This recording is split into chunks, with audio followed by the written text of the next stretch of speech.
Film making में दुनिया का सबसे मुश्किल जॉनर है कॉमेडी, क्योंकि किसी को उदास करने से कहीं ज्यादा मुश्किल काम है उसे हंसाना। वॉच टाइम के आज के काउंटडाउन में हम आपके लिए लेके आए हैं 2023 की टॉप 10 बेस्ट कॉमेडी मूवीज जो कि आपको डेफिनेटली पसंद आने वाली हैं। तो अपना काउंटडाउन शुरू करते हैं इस उम्मीद के साथ कि सोच की कोई कमियत नहीं होती और खुशियों का कोई कॉपीराइट नहीं होता। तो नंबर 10 पर है operation Fortune. When marimba rhythms start to play, No need to be nervous. dance with me, No reason to be nervous. make me sway. They're only killers. You're an actor. Act. तो number 10 पर है operation Fortune जो कि 13 जनवरी 2023 को release हुई थी। IMDb पे इसकी रेटिंग 6.3 है। फिल्म के डायरेक्टर का नाम है गाय रिची जो कि इससे पहले शर्लॉक होम्स और मैन फ्रॉम अंकल डायरेक्ट कर चुके हैं। फिल्म के लीड रोल में जेसन स्टेथम, ऑब्री प्लाजा और जॉश हार्टनर है। फिल्म की कहानी एक स्पेशल एजेंट ओशन फॉर्च्यून और उसकी टीम के गिर्द घूमती है जिनको एक AI वेपन को ढूंढने का मिशन मिलता है। अब ये वेपन एक बिजनेसमैन नुमा टेररिस्ट के पास होता है जिसके पास से इस वेपन को हासिल करना बहुत जरूरी होता है वरना ये दुनिया तबाह हो सकती है। और इस काम को करने के लिए फॉर्च्यून और उसकी टीम एक हॉलीवुड एक्टर को ब्लैकमेल करके अपनी टीम में शामिल करते हैं जो कि एक्चुअली उस बिजनेसमैन का फेवरेट होता है। अब ये बिजनेसमैन उस एक्टर को अपने घर पे आने की इन्विटेशन देता है और उसके बाद की कहानी जानने के लिए आपको ये पूरी फिल्म खुद देखनी पड़ेगी। फिल्म में एक्शन और कॉमेडी दोनों ही बहुत अच्छे तरीके से ब्लेंड है। ओवरऑल ये एक वन टाइम वॉच मूवी है जो कि आपको अच्छे तरीके से एंटरटेन और एंगेज करके रखेगी। नंबर 9 पर है राइड ऑन।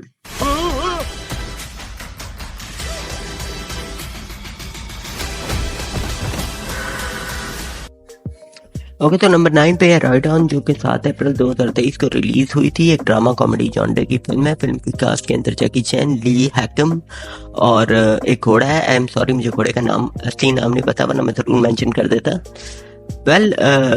फिल्म ने तकरीबन $30 मिलियन का वर्ल्ड वाइड कलेक्शन किया है। ओके तो फिल्म की कहानी दो मेन कैरेक्टर पे बेस्ड है। पहला कैरेक्टर जो है लू का कैरेक्टर है जो कि जैकी चैन ने प्ले किया है। दूसरा कैरेक्टर जो है रेड का कैरेक्टर है जो कि घोड़े ने प्ले किया है। इन दोनों की लाइफ की स्ट्रगल के ऊपर बेस्ड ये फिल्म है। तो होता कुछ इस तरह है कि लू के पास दो लॉयर्स आते हैं और रेड की कस्टडी क्लेम करने के लिए आते हैं वो, क्योंकि जिससे उसने रेड को लिया होता है उसका किसी और के साथ केस चल रहा होता है और अब वो केस वो हार गया होता है और वो चाहता है कि उसकी सारी चीजों के साथ रेड को भी ऑक्शन पे लगाया जाए। 12 लू वो घोड़ा देने से इनकार कर देता है और उसके बाद कोर्ट के अंदर अपने केस लड़ने के लिए वो अपनी बेटी को कंसर्न करता है। अब उसकी बेटी का बॉयफ्रेंड जो होता है वो ये केस लड़ता है और इन सारी चीजों के लिए जो पैसे चाहिए होते हैं उसके लिए लू वापस फिल्म इंडस्ट्री के अंदर कदम रखता है और उसका घोड़ा बहुत अच्छे स्टंट्स करके दिखाते हैं। और जिस तरह से उनकी लाइफ की स्ट्रगल है वो आपको जरूर देखनी चाहिए क्योंकि फिल्म के अंदर एक्शन सीन से हटके बहुत सारे इमोशनल मोमेंट्स भी हैं। जैकी चैन को अगर आपको एज एन एक्टर डिस्कवर करना है एक एक्शन हीरो से हट के तो आपको लाजमी ये फिल्म देखनी चाहिए। नंबर 8 पर है मर्डर मिस्ट्री 2।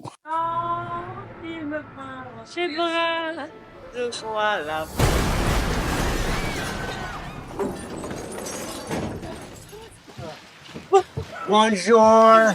राइट तो नंबर 8 पर है मर्डर मिस्ट्री 2। फिल्म 31 मार्च 2023 को नेटफ्लिक्स पर रिलीज हुई थी। फिल्म की IMDb रेटिंग है 5.7 और फिल्म की कास्ट में एडम सैंडलर और जेनिफर एनिस्टन शामिल है। ओके तो फिल्म की कहानी इसके फर्स्ट पार्ट को आगे कंटिन्यू करती है जहां हमें ये दिखाया जाता है कि निक और ऑलरी ने अपनी प्राइवेट डिटेक्टिव एजेंसी स्टार्ट कर दी है जो कि बहुत बुरी तरह से कोलैप्स कर रही है और जिसकी वजह से वो बहुत ज्यादा परेशान है। इसी दौरान इनका दोस्त महाराजा जो कि फर्स्ट पार्ट में भी था उसकी शादी की न्यूज इन तक पहुंचती है जो कि अपनी शादी में इनवाइट करता है और शादी की तकरीब के दौरान महाराजा किडनैप हो जाता है। उसके बाद ये दोनों इस केस को कैसे सॉल्व करते हैं यही सारी स्टोरी है। सबसे अच्छी और यूनिक बात जो इस फिल्म सीरीज की मुझे लगती है कि जिस तरह और फिल्मों के अंदर एक्शन और सस्पेंस की सिचुएशन को बहुत सीरियस वे के अंदर प्रेजेंट किया जाता है, ठीक इसी तरह सारी एक्शन और सस्पेंस की सिचुएशंस के अंदर कॉमेडी इंक्लूड करके इस फिल्म के अंदर एक बहुत यूनिक वे के अंदर प्रेजेंट किया जाता है। और फिल्म को देखने पर आपको ये अंदाजा होगा कि जिन्होंने इसका फर्स्ट पार्ट देखा उससे उन्हें ये पता चलेगा कि फर्स्ट पार्ट से ज्यादा अच्छी बनाई गई है। नंबर 7 पर है रैनफील्ड। But this modern world is a dangerous place. Get down.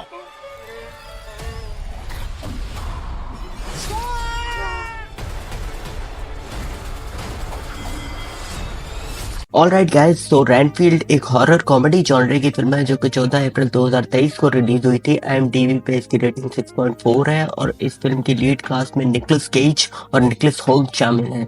Film की कहानी ड्रैकुला और उसके असिस्टेंट रैनफील्ड की कहानी है, जो कि शुरू में एक प्रॉपर्टी लॉयर होता है, लेकिन ड्रैकुला के बहकाने पर और पैसों की लालच के अंदर वो ड्रैकुला का गुलाम बन जाते हैं। फिर आहिस्ता आहिस्ता उसे ड्रैकुला के काम बिल्कुल पसंद आना बंद हो जाते हैं, जिसकी वजह से वो ड्रैकुला को बेगुनाहों का खून के बजाय गुनहगार लोगों का खून देना शुरू कर देता है, जिसकी वजह से होता यह है कि ड्रैकुला की हालत खराब होना शुरू हो जाती है, उसके चेहरे के जिस्म के मसल्स गलना शुरू हो जाती हैं। लेकिन फिर इसकी लाइफ के अंदर ड्रैकुला वापस पावरफुल हो जाता है और ड्रैकुला के साथ कुछ लोग मिल जाते हैं, जिसकी वजह से उसे वापस पावर्स मिल जाती हैं। और क्या ये उसको इस फिल्म के अंदर हरा पाता है कि नहीं, इसके ऊपर ये पूरी फिल्म बनाई गई है। बहुत ही एंटरटेनिंग और हॉरर स्लैशर जॉनर की फिल्म है। इस फिल्म में आपको हॉरर स्लैशर एक्शन सीन के साथ बहुत अच्छी सिचुएशन कॉमेडी भी एक्सपीरियंस करने को मिलेगी। नंबर 6 पर है hidden strike.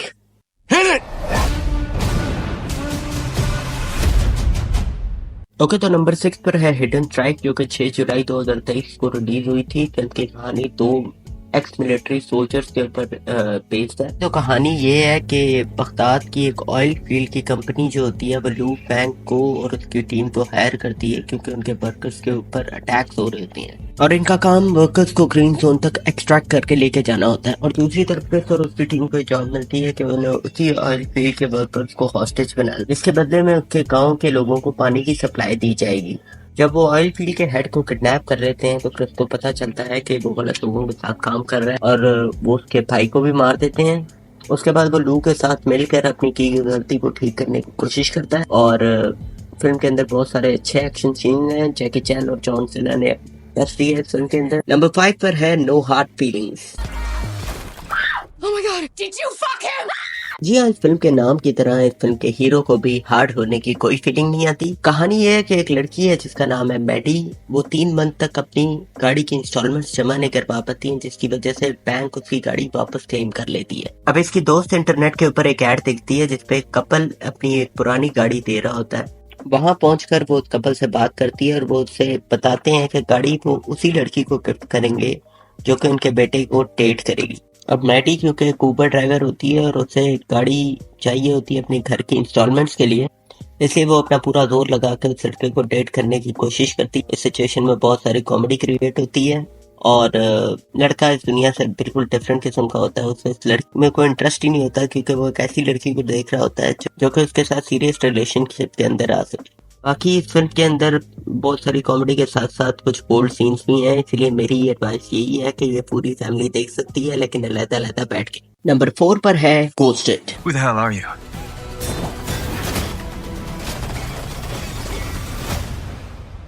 I'm the boyfriend.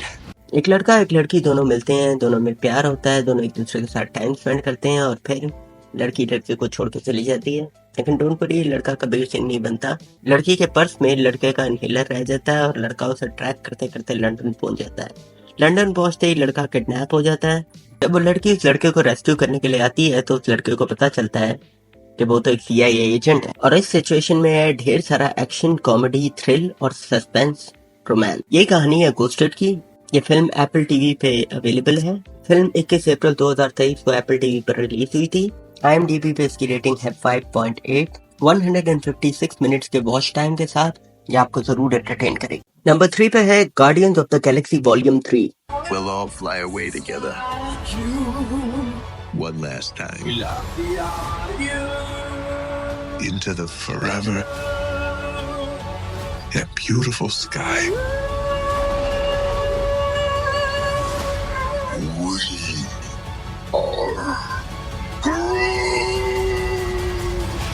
Okay, तो गार्डियंस 5 मई 2023 को रिलीज हुई थी। IMDb पे इसकी रेटिंग है 8.1। फिल्म ने वर्ल्ड वाइड 845 मिलियन का बिजनेस किया है। फिल्म की लीड कास्ट में क्रिस प्रैट, जोई सल्दाना और डेव बाटिस्टा हैं और जेम्स गन ने इसे डायरेक्ट किया है। फिल्म में बहुत सारे VFX एक्शन सीन्स हैं। ये फिल्म स्पेशली सिनेमा में सेलिब्रेट करने के लिए बनाई गई है। फिल्म की कहानी की लीड में इस बार रॉकेट की ओरिजिन स्टोरी डिस्कस की गई है। होता कुछ यूं है कि रॉकेट के ऊपर एक अननोन एलियन हमला कर देता है, जिसकी वजह से बहुत ज्यादा इंजर्ड हो जाता है और फिर स्टार लॉर्ड और उसकी टीम उस साइंटिस्ट को ढूंढने के लिए निकल पड़ते हैं जिसने रॉकेट को मॉडिफाई करके एक अलग स्पीशीज बनाया होता है। और इस सफर के दौरान आपको बहुत सारा एक्शन, कॉमेडी और सस्पेंस देखने को मिलता है। इस फिल्म की सबसे अच्छी बात यह है कि फिल्म के एंड तक आते आते आपको अपनी सोच में एक छोटा सा चेंज फील होगा। अब वो क्या है वो आपको फिल्म देखकर ही पता चलेगा। ओके, तो नंबर 2 पे है the outlaws. I think your parents robbed my bank. You can't be serious. They knew the voice activation code to get in the vault, which I'm pretty sure I told your mom about when I was wasted. She left me roses by the stairs. Thank you for your cooperation, Owen. ऑरविन की शादी होने वाली है उस लड़की के साथ जिससे वो सच्चा प्यार करता है। अब शादी से कुछ हफ्ते पहले उसके सास और ससुर उससे मिलने के लिए आते हैं। वो उनको इम्प्रेस करने की पूरी कोशिश कर ही रहा होता है कि अचानक उसके बैंक में एक रॉबरी हो जाती है। फिर जब वो अपने दिमाग पे थोड़ा सा जोर डालने की कोशिश करता है और चीजों को थोड़ा समझने की कोशिश करता है तो उस पर ये इंकशाफ होता है कि उसके सास और ससुर दोनों डकैत हैं और अपनी होने वाली बीवी को बचाने के चक्कर में ये खुद भी डाकू बन जाता है। फिल्म 3 जून 2023 को रिलीज हुई थी और नेटफ्लिक्स पे एक अच्छी हिंदी डबिंग के साथ अवेलेबल है। IMDb पे इसकी रेटिंग 5.4 है। तो देख के बताइएगा कि ये 2 नंबर डिजर्व करती है या नहीं। और नंबर 1 पे है द चैंपियंस। इस फिल्म को नंबर 1 पे रखने की सिर्फ एक वजह है कि ना तो इस फिल्म में कोई बहुत ज्यादा PFX सीन है, ना ही बहुत ज्यादा सेक्स सीन है, ना ही कोई एक्शन सीन है। उसके बावजूद $18.9 मिलियन कमाए हैं इसने सिर्फ और सिर्फ अपनी स्टोरी और स्क्रीन प्ले के दम पे। एक प्रोफेशनल बास्केटबॉल असिस्टेंट कोच जिसकी अपनी टीम से बन नहीं रही होती है और वो चीजों को समझा नहीं पा रहा होता, उसका हेड कोच से झगड़ा हो जाता है और वो उसे धक्का मार देता है। उसका ये बिहेवियर देखकर उसकी टीम के बाकी सब लोग उसे सस्पेंड कर देते हैं क्योंकि उन सबको ऐसा लगता है कि इस इंसान के अंदर लोगों को बर्दाश्त करने की ताकत ही नहीं है। इस चीज से वो इतना ज्यादा डिप्रेस हो जाता है कि उसका एक्सीडेंट हो जाता है। जब वो कोर्ट में जाता है तो जज के ऊपर ये बात कंफर्म होती है कि वो शराब पी के गाड़ी चला रहा था और जज उसे 2 ऑप्शंस देती, या तो वो 6 महीने के लिए जेल चले जाए या फिर 3 महीने के लिए स्पेशल चाइल्ड्स की बास्केटबॉल टीम को कोच करे। और ये सारे स्पेशल चाइल्ड मिलके उसके अंदर बर्दाश्त का इतना मादा भर देते हैं कि फिर वो इस टीम को स्पेशल ओलंपिक्स के अंदर खेलने के लिए ले जाता है। यही है चैंपियंस की कहानी। अब आप देख के बताइएगा कि आपको कैसी लगी। IMDb पे इसकी रेटिंग 6.7 है। वुडी हैरिसन और बाकी सब स्पेशल एक्टर्स की एक्टिंग को दिल से सलूट है। तो बनाते रहिए अपना वॉच टाइम और एंटरटेन होते रहिए। जब तक आप खुद अपनी खुशियों को नहीं ढूंढेंगे तब तक वो आपको नहीं मिलने वाली।